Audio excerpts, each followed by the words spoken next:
So we're in for a treat, another unstoppable story. And the reason that I love focusing on these is because I think when we as women hear other stories of someone who, speaks about hitting a roadblock, some stumble where they felt like, you were ready to throw in the towel, give it up, just quit. When you hear someone else's story about their persistence, their grit, and how they push through some sort of barrier, it inspires us all to do the same. And so this is really fun for me. Choosing Vibrancy is all about the personal growth, really, that comes from being unstoppable. So I am delighted to introduce our guest for today, who's a dear friend, Wendy Watkins. I would say you're a business coach and a life coach. I don't know if that's how you would define yourself, but I know you to be coaching in both of those arenas, has been for a very long time, and is an author of a fabulous book called The Joy Factor Recipe Book. And I had the pleasure of cooking with you last week, which was so fun. You have to remind me the name of your YouTube channel, and we'll put all the contact information. So Wendy is one of the most delicious people I know, and I can't wait to hear you share one of many, I'm sure, unstoppable stories. Take it away, Wendy. Thank I you, love your hair, by Sherry. the way. Thank you, babe. Thank you. What a great topic of unstoppable women. And because you're so right. I know I'm so inspired by other people's stories and how, because I often forget that there are other people dealing with the same struggles I've had or worse and have been able to create a life that they love. So, which I know that you and I are both committed to for our clients and the people that we care about in our lives. So, as I just told you, I didn't come with an unstoppable story. I was going to let it bubble up. And it did as you were speaking, because I'm going to talk a little bit about something I think a lot of women still deal with, and that I know that I dealt with. And that was that I was single until I was 38 years old.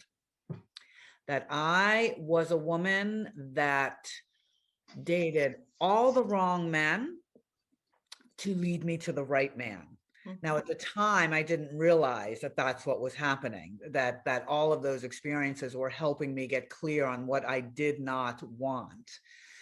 But when I finally realized that it didn't have to be that way, after struggling, doing the same thing, dating the same guy that looked different, all of that. Right. I was about to give up. Yeah, exactly. I mean, I was about to give up. I was 36, 37, and I really had lost that. I don't know, it's like, am I going to ever find that right person? Mm-hmm.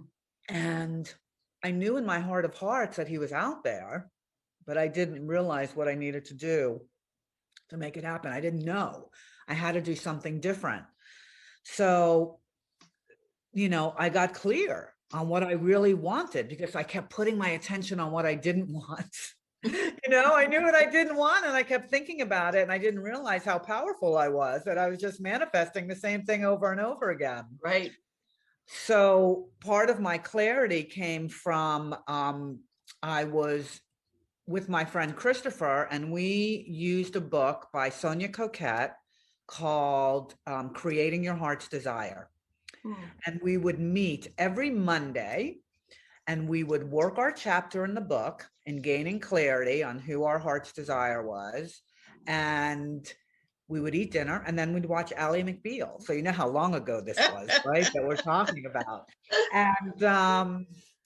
And I have to tell you that, the Mondays, it was so exciting. It felt so good to work on it and felt like it was there. But throughout the week, and when no dates were showing up, and when I was feeling alone, when I was feeling hopeless, in between, it was everything that I could do to rally and do the next chapter, because I didn't fully believe that I could attract the right partner. Mm-hmm. Right. I had my own stuff going on there. And so it was really a struggle for me, riding that emotional roller coaster, and um, figuring out what really was going to happen. So we kept working the book, and then I started doing some internet dating, and I saw myself kind of going backwards, doing some of the same behaviors. And so I had to stop myself.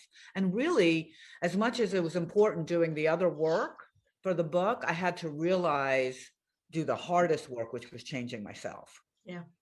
Yeah.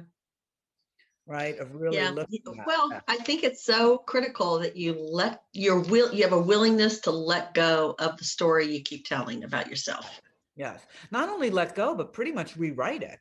Yeah. Yeah. No, I had to let go first. You're right. And then I had to rewrite it. Well, long story short is, as the clarity came, and why I shared this story is because I am now in I don't know, it's just a couple weeks, on May 9th, I'm celebrating my 20th wedding anniversary to my husband Matt, who not only is he like, he came from that book, but what I realized, and this is that thing that I think we often forget when we're unstoppable, is that things could be right there in front of us. But when we're looking for it to be a certain way, Right. that's how I was looking for something different. And there was Matt under my nose the whole time. And I had to just receive and really let go of a lot of the preconceived piece. So Yeah.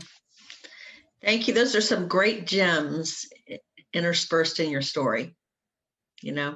I think receive is a big word that we have to be ready to receive. And it oftentimes, almost always, it doesn't come in the exact time that we think it should, nor does it look exactly the way we think it should.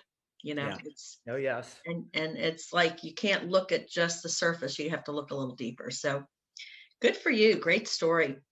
Thanks for sharing. Yeah. Got to keep going for it. Getting clear, peeling the layers. Thank you, Sherry. Thanks for having me. It was a pleasure. Yeah.